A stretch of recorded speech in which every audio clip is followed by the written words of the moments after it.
Hey everybody, welcome to Hard Times Strongman Podcast, training up a better class of man.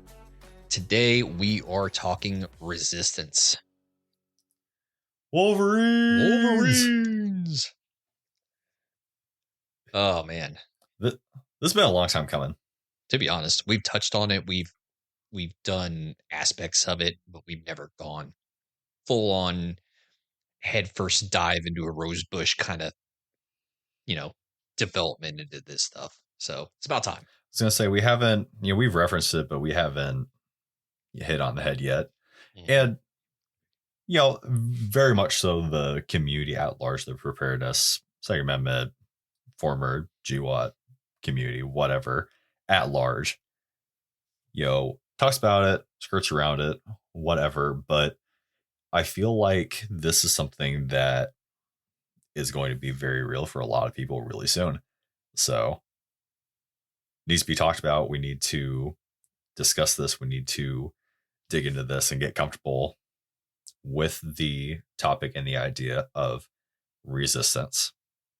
When we say resistance, we're talking about the refusal to accept or comply with something, the attempt to prevent something by action or argument. For the purpose of this conversation, we're essentially talking about a small decentralized force facing off against a larger and more organized force in combat. So you're David versus Goliath. Good way to think about this is good old fashioned Wolverines. Yep. You haven't seen it, you should. Bunch of not college, a bunch of high school kids, face off against the good old Red Menace. And as fun as these were for action flicks, there's actually a lot to be gleaned off of that.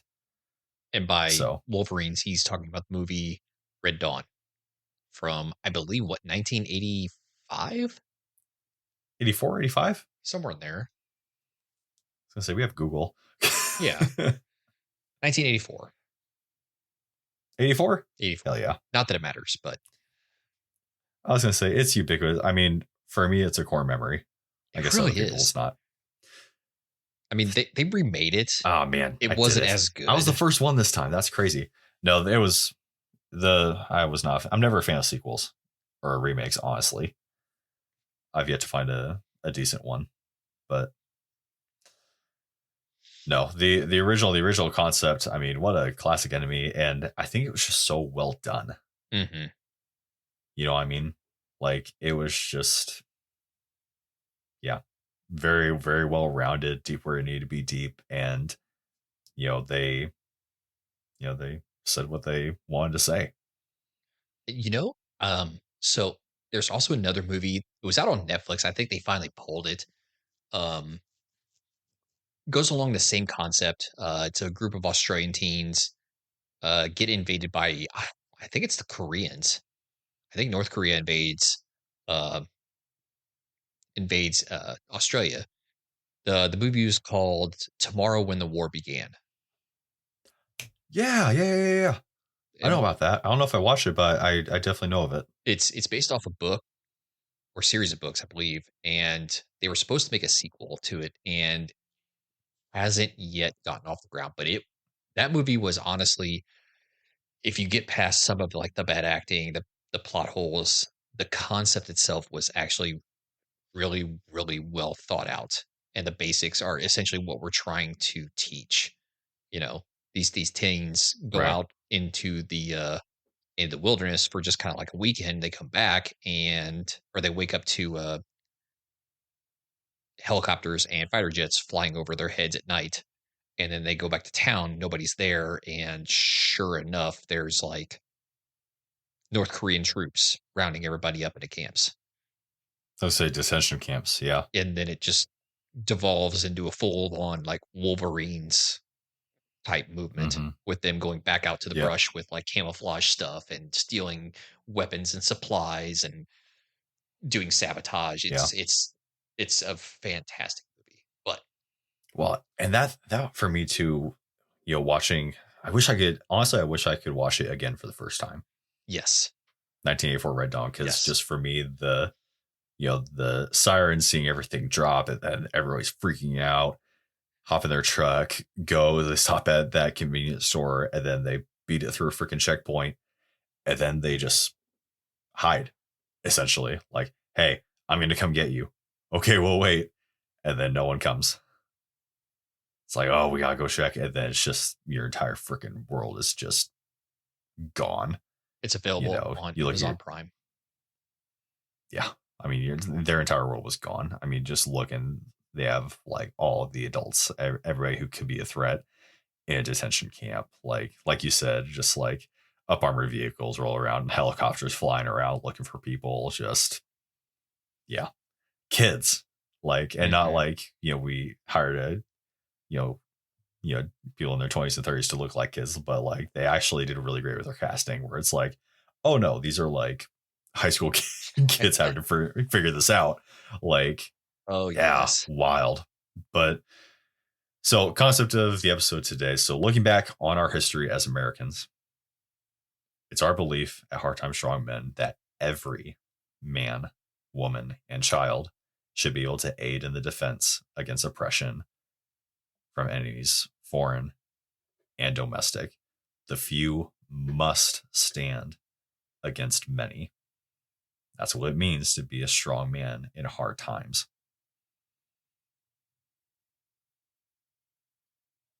That being said, here are some considerations for a resistance. You need to start off with your situation, your mission. Like, what are you actually fighting for? Like, why does this need to happen? Is there a reason for this? Do you have a tyrannical government? Do you have an invading force? Is this something violating your rights to the extreme? Like we deal with rights violations on a daily basis. Don't think we don't. This isn't like a utopian society. Rights get violated all the time around here. So what are you fighting for? How are you going to do that? And what are your capabilities? These are three things, the first three things that you need to come to mind for you to be able to even consider having a resistance. Because the thing is, if you don't have a strong sense of why you're fighting, what you are fighting, what you're fighting for, why you're fighting in the first place, then it's going to crumble. Uh-huh. All of your efforts. And when you're talking about fighting, when you're talking about warfare, when you're talking about conflict, you're talking about people's lives. You need a good reason. This is not something that you just shoot off from the hip about. This is not something that you throw together last minute. This, you need to put thought into this. Just like the American government did when they said that Saddam Hussein had weapons of mass destruction. And really all we went into Iraq for was the oil. Just going to sit there and throw that out there. On a slightly positiver note, the American revolutionaries, yes, had a firm reason that they put their names on that piece of paper. It was part of their non-negotiables, and it's something that they did not go into hastily. It was well thought out, and the decision was weighed. Right? Something else you need to consider after you made that decision, or while you are making that decision, how are you going to do that? How are you going to fight? How are you going to resist? If you don't have a good answer, now's the time to figure that out. Because not everybody's a barrel-chested freedom fighter, pipe hitter, kicking down doors. It is so much more than that. So you need to figure out your role in this in advance. And then when we talk about capabilities, we'll get into this in the, throughout the duration of the episode, but I really want to stress that this is not I can have, or, I want to be able to do. You need to take a no crap look at yourself, your stores, your equipments, your, everything that you bring to the table. And it needs to be an honest, objective assessment. If you cannot do that, that is a disservice to you and to everybody you're going to be in contact with. Plain and simple. This is not about just making numbers. This is not about sending, you know, your group of people to NTC, to the box. You're not trying to make numbers to look good on paper. This is like you said, a no bullshit assessment of what you're bringing to the table. Because if you are lacking and you're just fluffing it on paper, it could be you that's responsible for your death or the death of someone around you or multiple people around you. Right. And the success or failure of the mission. Yeah, that's We're kind of talking about resistance. I mean, I don't mean to get all swell, Star Spangled Banner, but I mean, like this can have generational consequences. You need to act like it. yes. So, moving up and out, starting with the fun stuff, your arms and equipment. How are you equipped? What equipment do you have available to you right now? Objectively, what do you have available? What can you do? Okay, get that grin off your face. I'm not talking about you. I'm talking about the listener. You, the listener, what do you have available? Not just arms, not just firearms, but equipment, clothing. I don't know how to say this in a more broad way. How, what do you have? Yeah, I mean it's pretty much that simple. We're not just talking about your arms. Like, yes, you need weapons to fight a resistance. You do. But I mean, that also encompasses, like you said, your clothing, your communications equipment, like your sustainment, your supply. It's what do you have? Can you like logistically do this? Can you feasibly pull off a resistance, or do you need help? Mm-hmm. And not just that in the macro, but micro, for, just say, operationally, what task can you perform for how long? Right. So something that, we would do while I was a machine gunner was machine gun math. Mhm. Okay. How much ammunition do I have? Okay. This number, what does that actually mean? What rate of fire can I sustain for how long with this amount of ammunition? Yep.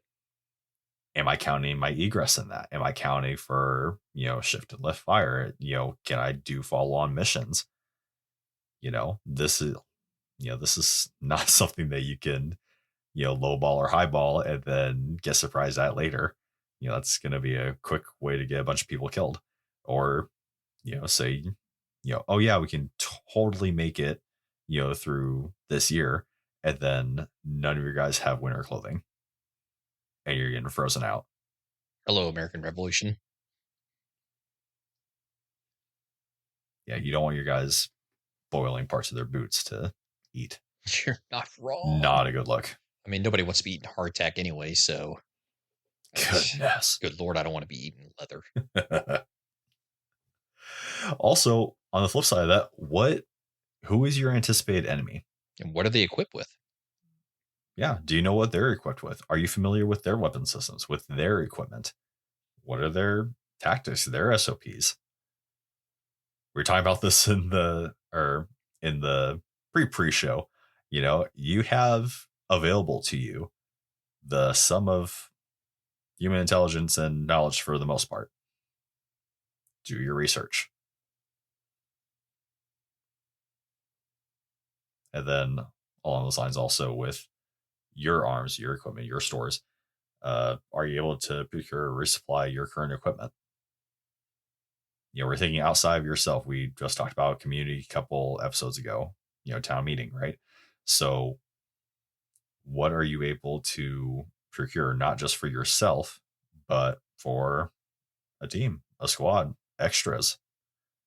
We're not talking about the best of the best stuff, but it needs to be serviceable. It needs to work. So you shouldn't be the guy with 10 different ARs in a safe for 10 different things. That's not the way to go, right? A better way Feel attacked. would be you are attacked. A better way, have a couple ARs for, they're given jobs, they're given tasks. Hmm. But if you feel a need, you're like, oh man, I really just need to build ARs. That's what I love to do. Go for it, boo. Like, I don't care. Get after. Go ahead and build 10 solid ARs so you can equip 10 dudes. I did. That's a great answer. Like, I'm all for it, but I'm not for the dude that has 10 red anodized ARs for no good reason, just because he likes to have them in his safe to look at. That's not what we're talking about. Shoot your guns, man. Don't let them be safe bunnies. Anyway, Anyway, last pet bit I peeve. had was, what do you need? Another thing to think You of. hopefully at this point, go for it. No, go ahead, man. Finish your thought. I was just gonna say, like, at this point, hopefully, if you're looking at your arms and equipment, hopefully you know what you're potentially fighting for. Hopefully you know who your enemy is and what their capabilities are. So what do you need? What are your deficiencies? And Now is the time to be fixing that yeah, before you're in conflict, because depending on that context, depending on how hot or cold that is, you either A, won't be able to do it, or B, you're gonna have a lot of eyes looking for different purchases or looking at money trails. Just a thought. so that kind of goes along with what I was going to say was, you know, what do you need? But how are you going to procure it? How are you going to Yes. fix your deficiencies? Because like they did in Red Dawn and Tomorrow When the War Began, they fixed their deficiencies by killing enemy soldiers or by stealing equipment when people weren't looking. Yeah. Well, something else to think about too. At the beginning of Red Dawn, uh, when they went to that like convenience store, that outdoor shop, Hmm. they raid everything they could. Well, they didn't raid; they stocked up everything. It was one of their dads that ran the shop, right? They Hmm. got everything that they could stuff into that truck, and then they bounced, right? Yep. But that Russian force, when they took over the town, they looked at the inventory of that shop. They said, "Hey, you have this, and this missing. Where is it? How many people took it? How many people are hiding?" And they, based off conjecture, they knew that someone was hiding. They knew that people had balance with all those stores, the sleeping bags, the propane, the food, Hmm. all that stuff. I mean, you are, you are not the smartest guy in the room. You have to give credence to the fact that you are facing off. If you're facing off against a human enemy, you are facing off against something extremely dangerous because it can think. Yeah. I mean, think about what was it? Inglorious Bastards, Hmm. the Jew hunter, Oh right? yeah. Based off conjecture and analyzing information, it is insane what the human brain can process and the results it can come to. So be smart. Be smart. Very smart. That leads us into communications. How are you planning on communicating not only with the outside world, but also with your own team, your own family, your own community? You could be running burner phones, you could be running landlines, field phones, you could be running your radios, signal panels, via 17 panels. You could be running flares or pyro of some kind. Uh, Smoke signals, Smoke spray signals. paint, chalk, mirrors, Yes. Like we are talking signaling mirrors. all the way down to freaking hobo signs. You're creating your own language. Um, Yeah, hand signals, everything. But once again, along with a pace plan, right? This is something that needs to be practiced. This needs to be something that you can build up an SOP on. yes. It's sorry. Oh God, sorry. It's not something that you can just fire from the hip on this stuff. This stuff takes significant planning. Mhm. Significant planning. I did not give this enough credit in the army overseas when, you know, the communications freaking slide came up on the op order and I just kind of glossed over it. I'm just like, I'm good. I've got my radio. It's like, okay, what happens when my radio goes down? Because it will. Because it will. And it did several times.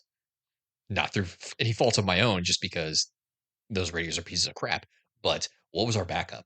Our backup was another radio, a handheld with line of sight. From there, it was a sat phone. From there, it was an actual cell phone. I'm not even kidding you. A cell phone we bought in country, super not secured, was like our tertiary line of defense, I our was gonna say emergency. you're the last one besides sending a prior to go run somewhere. And that would have been a hell of a fucking run, honestly. Yeah. And we did it. Oh my Well, it makes you gosh. think. So as a new team leader, right, training fire and maneuver, Mhm. right. So my radio went down as I was set in a sober by fire position, and my guys just burning through ammo because I couldn't hear, my other team leader, my fellow team leader trying to talk to me and tell me to shift fire. Couldn't hear him for anything. And then I had my guys, talking guns, and I hear a faint a whistle because he had a little handheld Oh whistle yeah, whistle. because our squad leader make us carry those, right? And I could barely hear that thing over, I don't know, 3 M4s and a saw getting after it. But I could. It took a while, burned a lot more ammo than I should have, but could shift fire and continue on. But you have these plans in for a reason. You cannot count on your equipment working all the time. Especially radios. You can't. Yeah. Military radios, especially, notorious for going down. Yeah. I mean, and we'll talk about it. So a lot of this context resistance, right? I was gonna bring this up in the references section, but the Modern Warfare Institute, so this ran out of West Point, but they had a podcast episode called The Theory and Practice of Resistance. Had an expert on talking about how these smaller countries, the smaller NATO countries shouldn't, have to follow, NATO, big operation, guidelines and frameworks, right? Because they're not big countries, right? So you're wasting resources, you're wasting potential. Instead, they should adopt a resistance type structure. So completely throw the book away and go back to every, household, every man, woman, child. So imagine entering this country, invading this country, and then having the entire freaking country fight against you. Right. And that's what he was opting for. That's a huge problem, right? That's what we need to be getting to where everybody is on the same page with this. So we'll dig into another episode, but we have a small team concept, our version of the hunter killer team, right? Which lends itself perfectly to this, because not everybody can pull together a complete fire team or complete squad. Anybody can grab 2 buddies, right? So you're not talking about, potentially guys that are as spun up as you are, bringing back to way long about back to communication, right? So you're not, potentially going to be having everybody on the same page as you are with equipment or with SOPs or with your training, right? So these communication methods, they need to be teachable, they need to be repeatable, and they need to be, you need to be able to source this stuff. I love that we are not the first to put that hunter killer thing out. Like, who came out with it before Oh us? yeah. Was it Redbeard and Nickus of Nix? And Reaper. I mean, there's been a lot of Yeah. dudes in the community talking about it in different ways and shapes. Because granted, in the normal context, you're talking about a like an anti tank or like a sniper force. Yeah. Right. So you Recon. have Yeah. a small team, your recon, all that stuff. Right. But yeah. I mean, hell, man, talking about an extremely effective tool in the right context. Yeah. So I mean, yeah, a lot of guys Lord. putting out a lot of really good information. I mean, which is where we need to be getting to. Just look at the Chechen wars. I mean, the Chechens were like gods at employing these kinds of hunter killer teams. So it can be done effectively, and it can be done. I love the fact that you're drinking a Shiner right now. I haven't had one of those in a long time. Um, no, the I am Chechens were American, so yeah, the the Chechens were gods at employing these kind of things, and they just absolutely demoralized the Russians doing this to the point of where the Russians were committing. Well, I mean, they both were on both sides. They were both committing atrocities by the end of the war. So it's a very effective thing, and it's something that we definitely need to touch on, and we will. And I love that we're going to. I'm excited for this. we Yes, can talk about psychological warfare. yes, fry the brain. Yes, we can definitely talk about that. We need to talk about that book. We I, can we I can need talk to about read that book. psychological warfare. I don't mind. Neither do I. There's a lot No, of fucked up things we can talk about. goodness. All right, moving on. So Sustainment. sustainment. We talked about sustainment several times in several different episodes. Briefly, I'll run through the different classes, but then we'll dig into actually what we kind of want to be getting at with the concept of a resistance force. Okay, so class 1, rations, so your food and water. Class 2, your clothing and equipment. Class 3, petroleum, oil, lubricants. Class 4, construction materials. Class 5, ammunition of all types. So bombs, explosives, small arms, all that good stuff. Class 6, personal demand items, lickies and chewies. Class 7, your major end items, so launchers, tanks, mobile machine shops, etc. You can apply this to, major machines, major tools that you wouldn't normally have available, right? Class 8, your medical materials, so medical equipment and parts, consumable items, which there will be a lot of. Blood and blood components, if you're so lucky. Class 9, repair parts. Class 10, non-military materials, so agriculture, that's going to be huge. Economic development, et cetera, et cetera. So in the context of a resistance force, okay, so let's say you suddenly find yourself in a invaded in occupied territory, you can expect a lot of this stuff to go away. 100%. You thought the lockdowns were bad. I don't know what to tell you. Like, this is rough. So this is why we will die on the hill of community and networking, because this is the only way that all of these things continue to be. Unless, like, we become so pacified and so coddled with our supply chains, with our industrial supply chains, having everything a click of a button or on an app, or you can run to Walmart real quick. When all that goes away, all right, that's where your community comes into play. Yeah. So food and water, we've talked about homesteading a few times, right? I firmly believe we need to get back to the point to where everybody either has chickens, rabbits, cattle, Gardens. can bake bread, have a garden, or somebody, or somebody, directly related to you that, has all that stuff. And not that you have to do everything, but that's what your community's for, filling each other's gaps. So if you can't run to Walmart real quick, Yeah. where you're getting your food, where you're getting your water, oh, I have a bunch in a garage or in a storage shed somewhere, isn't a good answer. Yeah. So I don't know, man.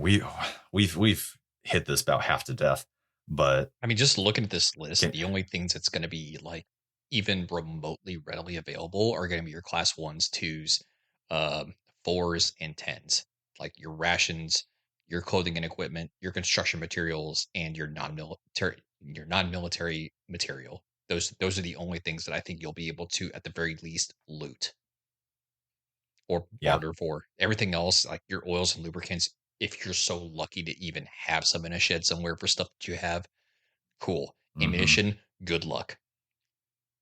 Personal demand items, Good your lickies luck. and chewies, after that first initial push and everybody's eating through all the freaking like gummy bears and stuff, those are gone. I mean, It's gonna suck really bad to be a smoker about then. oh yeah, your major end items like your tanks and stuff. I mean, unless you're in like Ukraine and you're stealing Russian tanks that just ran out of gas, you're not going to get anything unless you're making your own like launchers for RPGs and stuff. Cool, but nobody's going to have that readily available. Your repair parts. I mean, We can if fix that. yeah, yeah, yeah, your, your repair parts like unless you have a factory that can somehow run off of solar, you're not going to be having repair parts for stuff unless you have a stockpile of stuff somewhere. Good luck. And then you get to your medical Mm. material. I Well, mean, also repair parts. Like, if you even know how to repair anything, hmm doesn't matter if you know what's wrong with your car if you don't know how to fix it, yes. right? So, so we know all that. Let's run through the classes real quick and just Okay. quick stuff that just top of your head kind of thing. So rations, food, and water, like class 1, like we said in the past. All right, you need to have a garden. You need to start keeping animals, or start getting plugged into your community with people who keep animals. Right, your renewable sources of food. Learn how to bake bread. At the very least, right? What takes 2, 3 ingredients to start a sourdough starter, and then 2 other ingredients to be making that into bread. hmm So get after it. Water, we've Oh, we been saying for over a year now, have 3 ways of purifying water. Boil, mechanical filtration, chemical filtration. make sure your source for Okay, your water is secure. Can't say that enough. yes, a renewable source of water. You will never be able to store enough. So there you are. Class 2, what do you got? Uh, Clothing equipment. My only thing is being able to repair clothing, right? Learn yeah, how to sew. yes. Learn how to sew, Learn how learn to how to sew. patch, learn how Have to, I have mean, functional clothing. yeah. Like you're not gonna be Yeah. able to run around in BDUs all the time. I mean, you can, but what's gonna happen when they rip, tear, or just wear down? Like you're gonna have to either replace them or you're going to have to learn how to fix them. Yeah. Well, and be intentional with your clothing. hmm Okay. Like, I'm not gonna be running around a freaking war zone. Hey dudes. you know, like decent footwear, having clothing that you can actually stand up to something. I mean, I know everybody loves the flex pants and everything. Those tear faster than anything. Yep. Have a decent pair of work pants. I mean, a Carhartt jacket. I mean, granted, Florida, that's not your context, but No, you know what I mean? no. Like, start thinking of, function over form here. And then equipment, like we said, 2 is one, 1 is none. Being able to actually work on your equipment, being able to repair or modify as needed.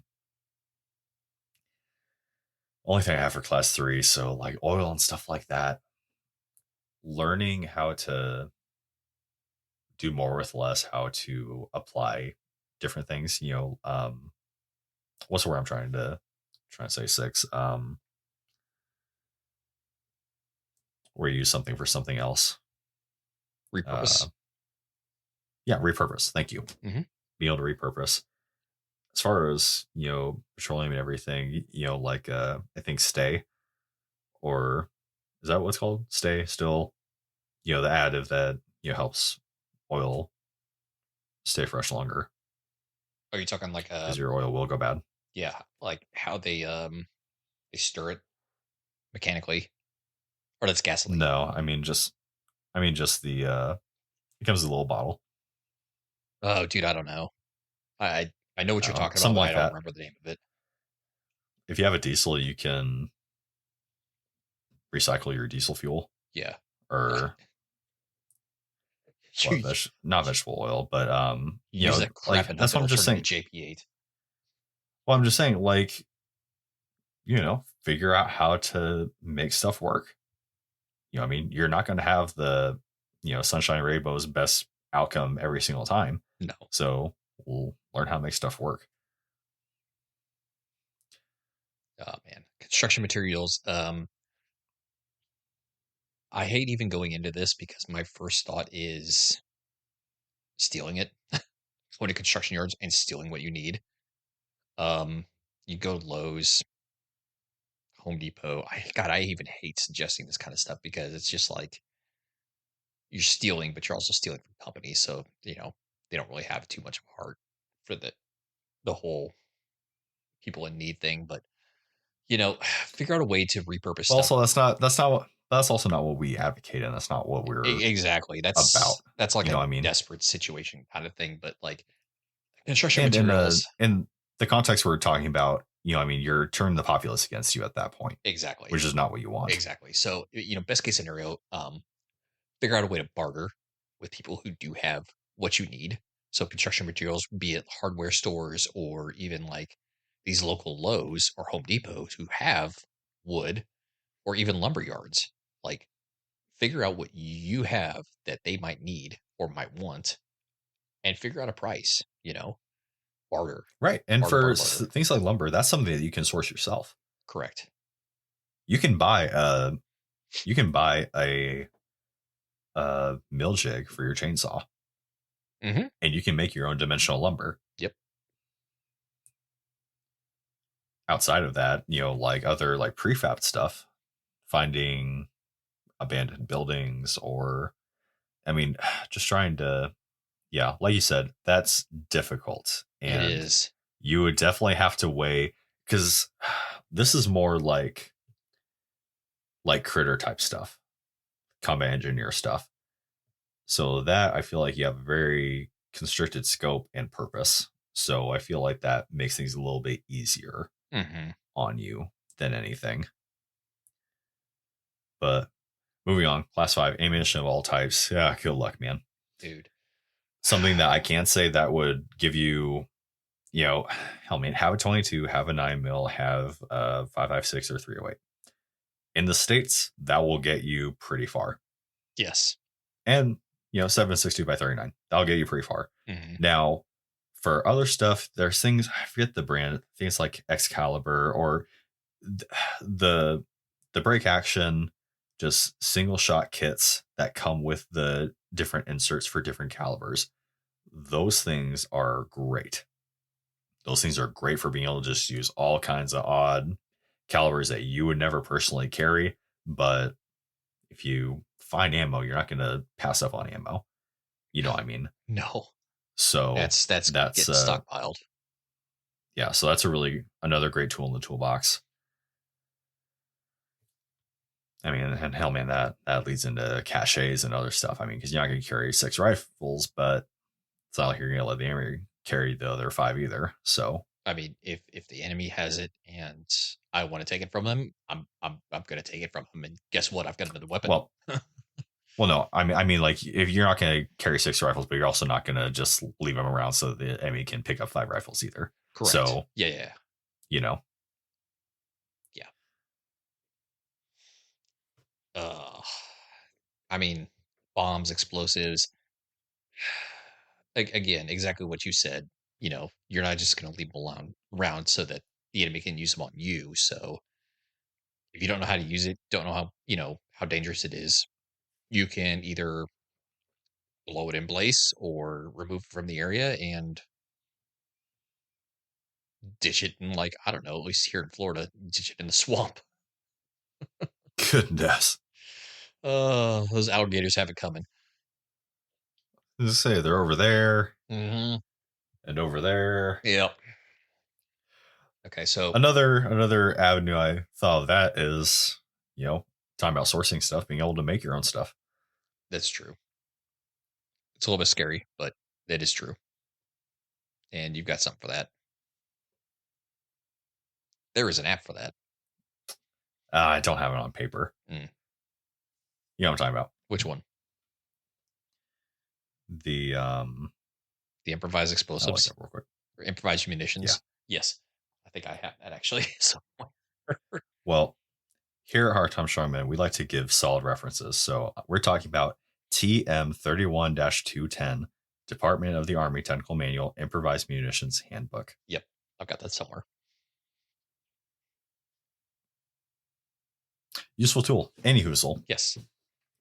Moving on. So Lickies and Chewies, Class 6. These are your personal demand items. These are your candies. These are your beef jerkies. These are all these things that you like to snack on, but things that make you feel all warm and fuzzy inside when you're really cold. This does include, as you were hinting at, liquor.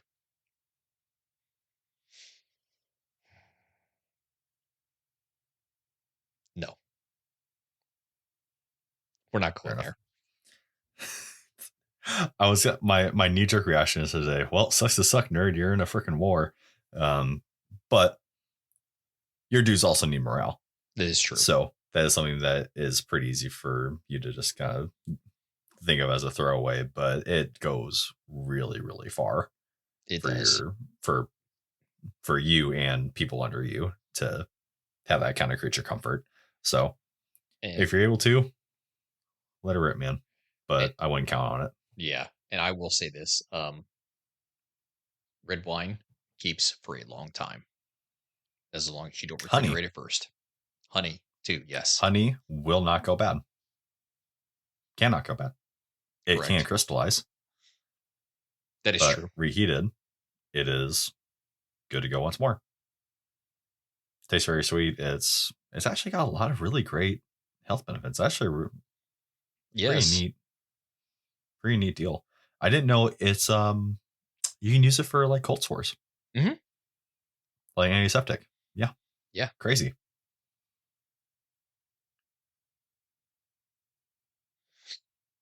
So that brings us into Class 7. These are your heavy military pieces. We're talking rocket launchers. We're talking tanks. Like you said, mobile machine shops. These are things that this also includes, I believe this would be also things like bulldozers and tow trucks, like heavy machinery, right? Killdozers, yes. Concrete and bulldozers. Sorry, I'm trying to find. Do you know off the top of your head the guy on Instagram who's making the Fliegerfaust? Oh, sweet Jesus. No, you sent that to me. God, that absolute unit. Yeah, that's the 4-barrel rocket launcher, right?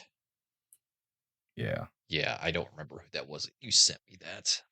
Maybe our patrons will know, but I can't remember off the top of my head. I think that was Wild Arms Research. Could be. Sounds about right. Is that the same guy that was making the breech load mortar launcher tube? Yeah, that thing. Jesus Christ. Yeah. Love this guy. That to say, 3D printers can do so much, guys. Yeah, I need to get mine operational again. Hey guys, Seven from the Hard Times Strongmen podcast here to bring a quick word from our newest sponsor, Blackbeard Fire Starters. We first saw Blackbeard Fire Starter a few years ago, and after seeing what the product can do, it's been our kit ever since. Their fire starter rope and their fire plugs are windproof, waterproof, dummy proof. They have an insane burn time, and like anything else that they offer, it just works. Besides their fire starters, they offer an arc lighter, ferro rod, stormproof matches, basically anything that you need to get a fire started. To better equip you, we cherry-picked their inventory and made our Hard Time Strongmen Fire Kit. Basically, our essentials kit for anything that you can need to get a fire started. But besides that, they're offering 10% off anything in their store when you use the code STRONGMEN. We love the guys at Blackbeard Firestarter. We love what they're doing. We trust them and we trust their products, and we honestly can't recommend them enough. Make sure to check them out online at blackbeardfire.com or on Instagram at blackbeardfire. Huge shout out to the guys at Blackbeard Fire for working with us and for bringing the fire. As always, guys, stay in the fight.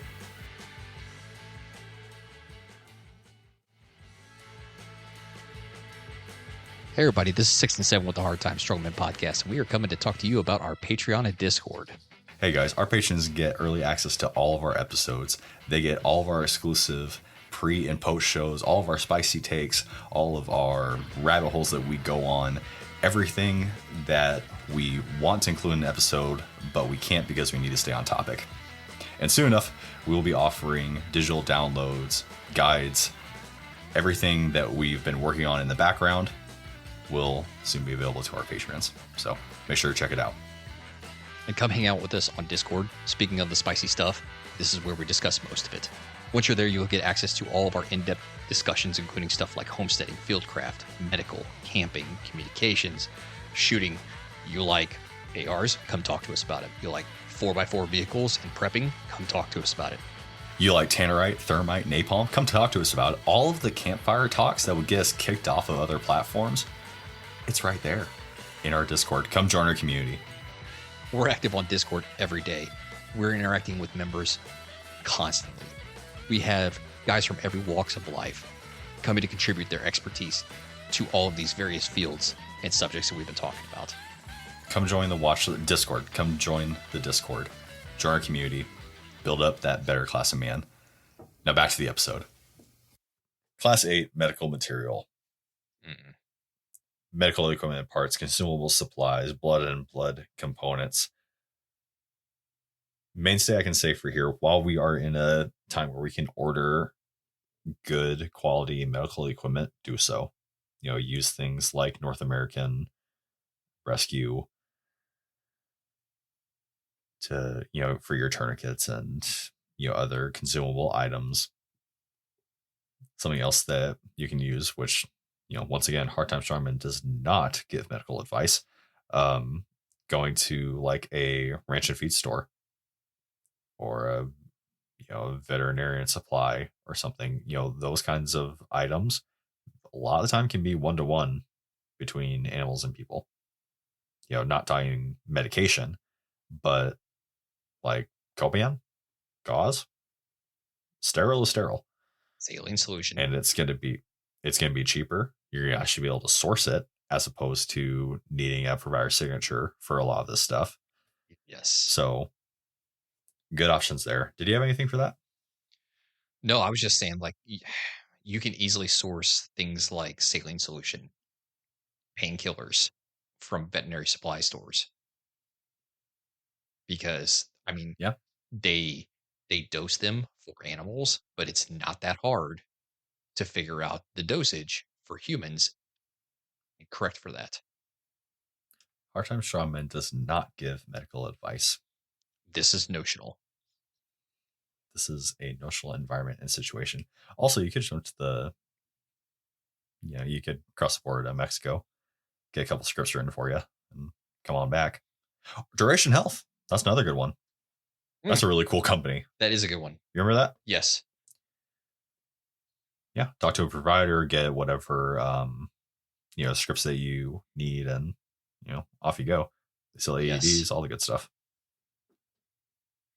So that being said, while we have these options in place, make it a priority. Yes. Because when it's gone, you don't know when it's going to be coming back. Yes. Right? Class 9 repair parts. So that's pretty open-ended. Like we said, like I said a couple minutes ago, I mean, like you need to be able to repair whatever you're searching repair parts for. So work on your skill sets, automotive, small engine, what different tools. So a lot of the stuff, it's what you're able to do or what your buddy's able to do, what your network is capable of. So yeah, because unless you're a freaking hoarder like my grandfather was, you're not going to have all the parts that you need for whatever you use, be it a lawnmower or a freaking truck or your car, whatever. You're not going to have all the parts. You're just not. There are some ways to source this stuff. So like you can go to like a pick and pull. Yep. Yard, and that can that can get you a long ways down where you need to go. But I mean, this is like I said, it's hard to talk about because this is very situation dependent on the kind of stuff that you need. And a lot of this has to do with your network too. Do you know somebody who knows somebody who knows somebody who has that part or doesn't use that vehicle anymore, or, et cetera, et cetera. It's a really great use case for that. And then moving on to class 10, so non-military material, agriculture, economic development, etc. That's where civilians are really going to shine, because that's their context, right? So this is where, especially agriculture type stuff, this is where we're talking about becoming unstarvable, making your own class 1. So like, this is the important stuff, and this is the stuff that's really easy to be targeted potentially. So that's the sort of thing you need to keep security in mind too.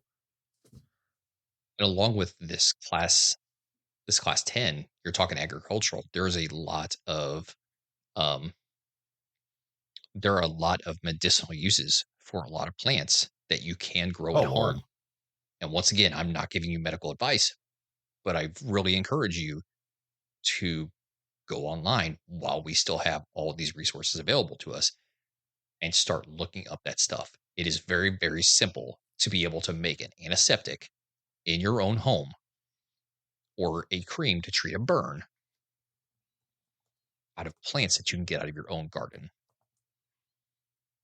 Yeah, 100%. It's all about repurposing. I mean, even things like dandelion. Yes. Dandelion root can be used as a mild laxative. Can help with digestion. I mean, we just talked about honey. Can be used as an antiseptic, and helps with especially children when you're trying to give them medication that does not taste good. Yes. So a lot of these, you should not be turning your nose up at a lot of these old school remedies, because they're old school for a reason. That being said, there is some research out there that would suggest not giving your child within the first year of life honey. Oh yeah, I'm not saying do that. Do not do that. I'm talking about your fussy 4-year-old. Yeah. Just throwing that out there. Yeah. No, you please do not take for granted what the man on the podcast is saying. Use your own, good judgment, critical thinking. We're going to put out, references where we're able. Check our references. If you have references that contradict that, please send it to us. Absolutely. We love to learn things. Absolutely. So, don't, and that's a whole other conversation, but never take anything for granted. Use your own good judgment, discern things. I think what you're suggesting is don't take things at face value. Yes. Exactly. Okay. So we're done with classes. What about medical care? This is your bread and butter. This is my wife's bread and butter. So when you're talking about medical care, what are we talking about here, man?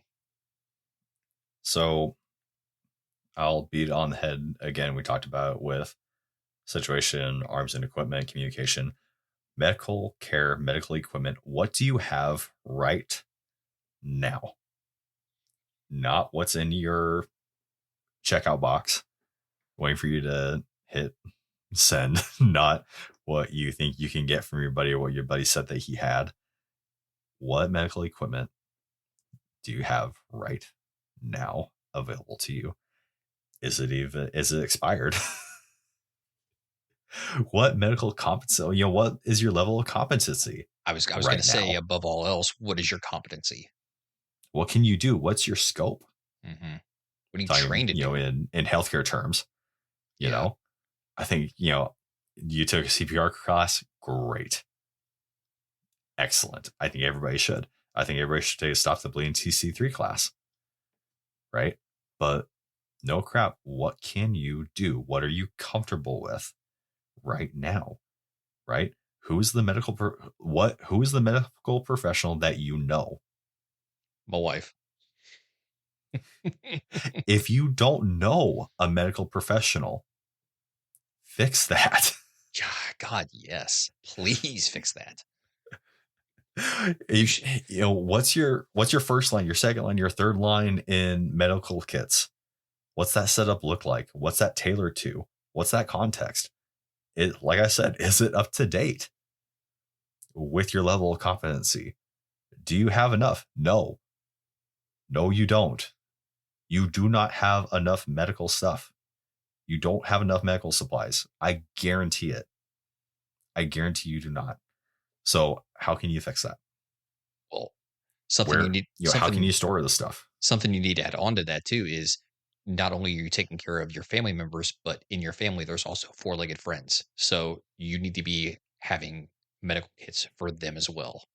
And some of it does cross Right. over, but some of it does not, and you need to keep that in mind. Well, and understanding care Mhm. for, for those animals, right? So, if you have, what am I trying to say? If you have livestock, right? If Oh you god, have, animals that are under your care so that they can provide something for you, what a know headache. how to take care of those animals, right? Have medical equipment for them so you can treat them, not just your pets, not just your cats and your dogs and everything else, right? But that's important too, God, I immediately thought right? of Actually cattle. understanding that, and outside of that, just understanding the anatomy of what you're working with there. Yeah. Yeah, if you're not trained You to know what do I mean? something, if you're not trained to do exploratory surgery on an animal, on a person, don't do it. Dear God, don't Well, do I was it. just going to say, you don't know what you don't know, Yeah. right? Like when you and me think of a limb injury, right? We think high and tight over the wound, tourniquet, right? Mhm. For a dog, that's not the dog's context. No. Have you seen the actual vasculature of a dog's extremities? No. Minimal, Really? minimal, minimal. It's insane. Huh. Yeah, look it up right now. Hmm. Check out the actual vasculature of a dog's limbs. Oh god, there's an entire thing. Holy crap. Yeah, I mean, look at that. Look at find a good infographic. That is freaking crazy. It's weird, right? Yeah. There's nothing there. It's There's just barely anything there. wow. There's barely anything there. So are you going to tourniquet that? Do you need to? I mean, you could. Maybe not. Yeah, you could, but Maybe you don't need to though. you're right. You may not need to. Am I the authority on that? No. Hell no. I'm just saying, like, Consult a outside of just like learning the basics of, whatever, human or otherwise is under your care, like start digging into this anatomy while you have the resources available, right? yeah. Like, this is stuff you need to know. Consult a veterinary professional. Yeah. But like we said, sourcing stuff. So you can sort from, veterinary clinics. You can sort from like, ranch and feed stores. You can source from all that kind of stuff for a good portion of your medical stuff. Mhm. Coban, not even half the price of what you'll find at HEB or Walmart. Same exact stuff, probably bigger because you're talking about big animals, Mhm. right? So that's just more material for you. You're not wrong. Cool stuff. Um, what else? It's just getting good training. Getting good training. We had Celis Dynamics on, Lance from Celis Dynamics. Awesome. Great dude.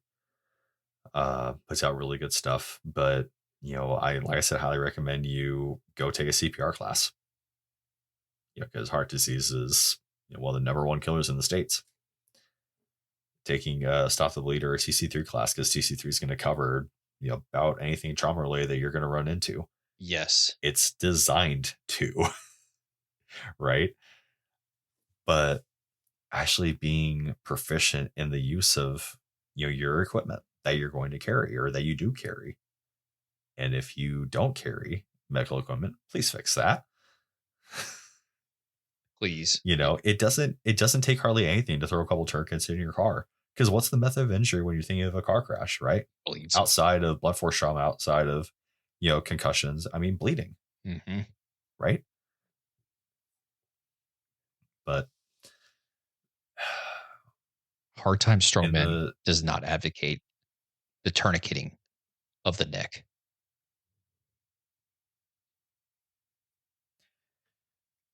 If you hear, it means that you got just right. Oh man. No, but in the context that we're talking about, right? Your stores, your equipment stores are gonna be extremely low, more often than not, probably. You're going to have to do a lot with a little. So make sure the little that you have is good. And more than anything else, make sure that your people are trained. Not just you, not just your buddy, but your wife, your buddy's wife, your kids, anybody that'll listen. Try to, we're looking for this holistic thing, right? We're looking for a holistic concept, a holistic approach with, a lot of bodies knowing the same thing so that we can all be on the same page and do everything better. And I hate to say it, but this is probably one of the better things that the Army had in mind was just organization and administration. Like Right. keeping track of what people know and what they don't know is going to be a key thing when this kind of thing happens. It's very easy to just be like, Right. okay, everybody go to this class, but then, the hard part along with a lot of this stuff is retaining that knowledge. And you're gonna have to come up with your own way of testing this kind of stuff because it's not just, hey, go to this class, okay, you're good. And then come time for it to be used, and then, this individual who just kind of went to the class and just zoned out doesn't know exactly how to stop a bleed. You're screwed. Yeah. So above all, be organized, test people, test people, test people. There is a reason why Vet. people go to the Vet your people. range. Yes, skills are perishable, especially if they didn't actually learn how to do them. Right. And I hate to say it, but Well, we've run into that kind of thing in Ukraine a lot. mm, training people wrong, doing the wrong thing, all of it. Yeah. Fluffing the resume, thinking they can actually be a medic when they're just a shooting professional and don't have any actual medical training. Yeah, I know I've hit that before, but I'm going to use that as an example time and time again. Well, it's scary. It is. It's scary. But outside of, the vetting and training portion, right? So without organization, nothing happens, You're right. right? And like I said, another class that we'll do on the Hunter Killer team, we're going to really hit on the head decentralization because resistance, talking about an irregular force, talking about David versus Goliath type thing, right? You don't want, you are trying to decentralize so that you can't get hit by, say one attack or, one action and then be decapitated and, the operation's done or the mission's over or, everything is wiped away. Right. So you need contingencies. You need people who are on the same page, right?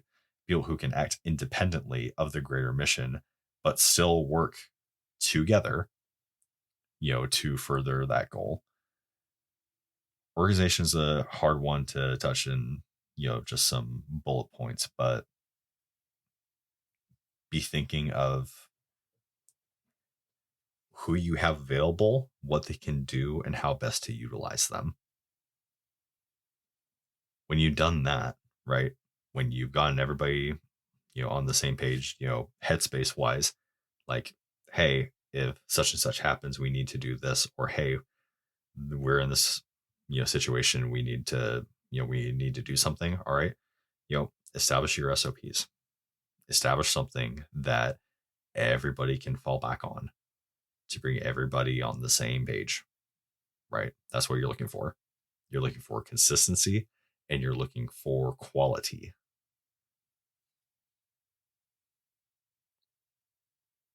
In all of this, too, best case scenario, you're looking at a Rogers Rangers kind of thing Mm, where you actually have some kind of support from a larger force, be it supplies, intelligence, whatever. Worst case scenario, you're looking at Red Dawn. where it's just you. It's just your friends. It's just your local community. There's nobody giving you anything. Well, also, but remember they were, you know, obviously they were cut off. They were deep, deep behind occupied Mhm. territory, but there was still the larger force fighting.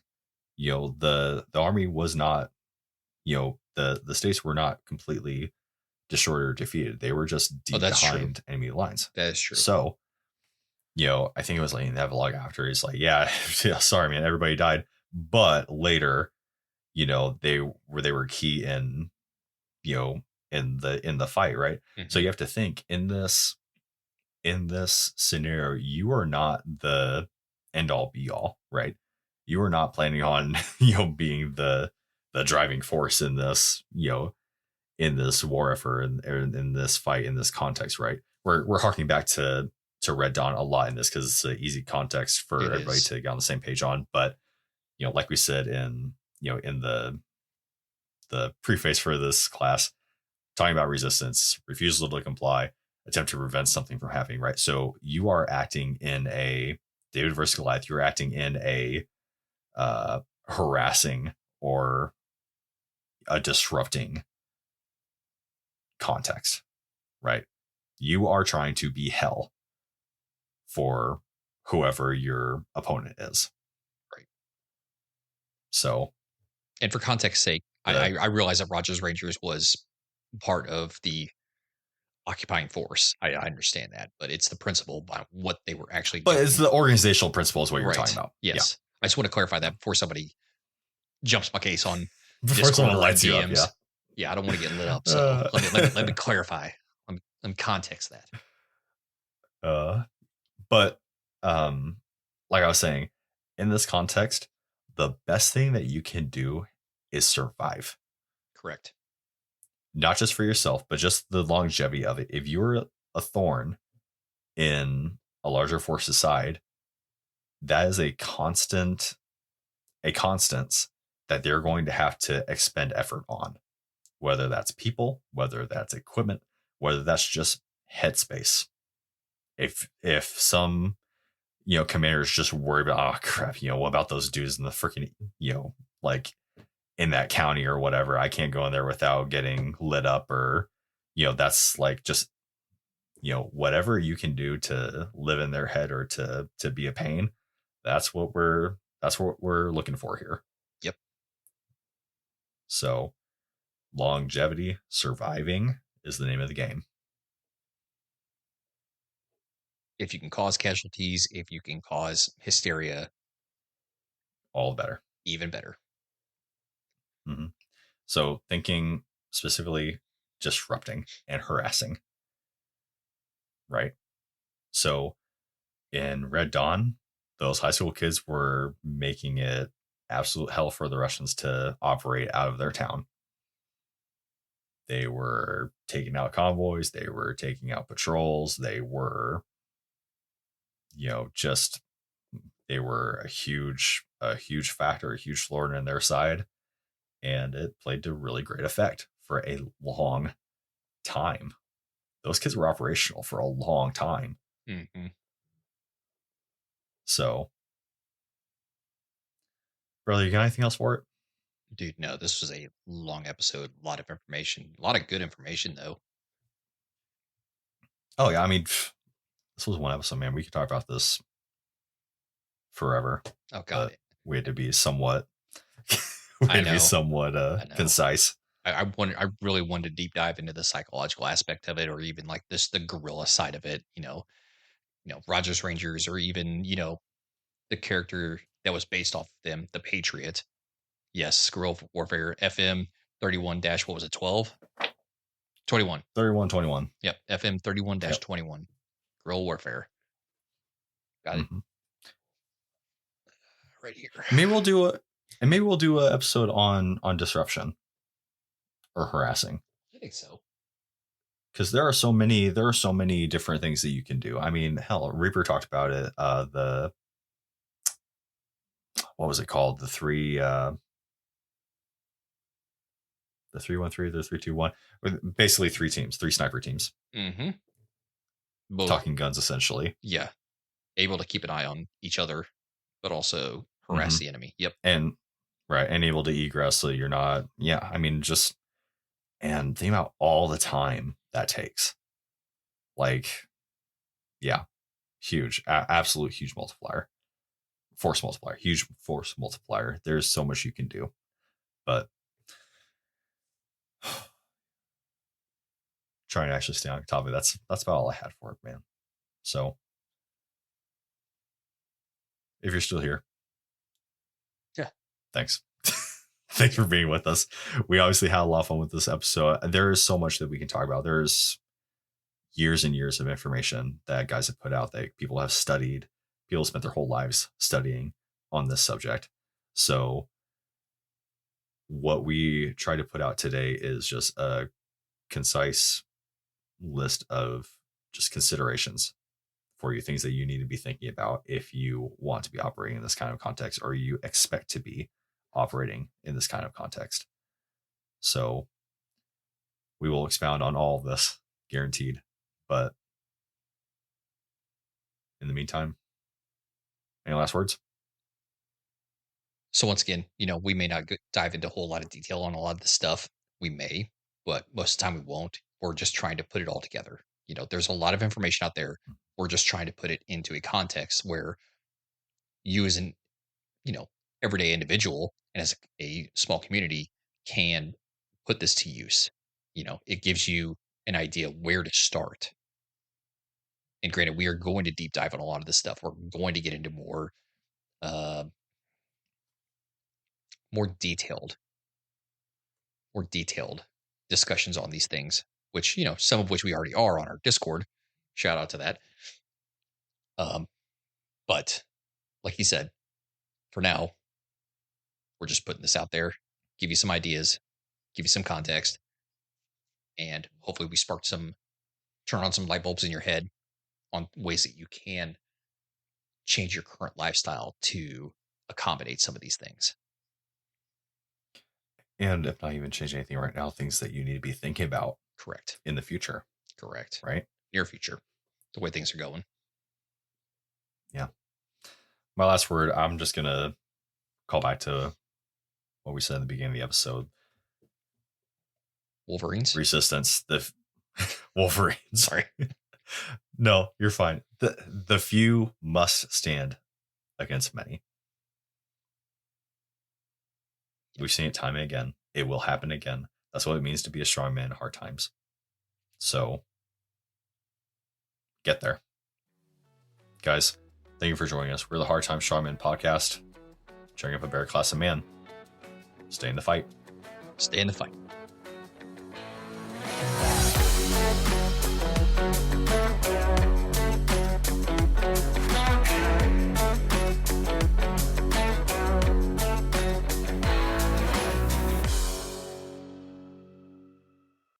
Hey guys, this is 6 and 7 with the Hard Time Strongman podcast. Wanted to take a second to do a mental health check-in and to tell you all about the 988 Crisis Lifeline.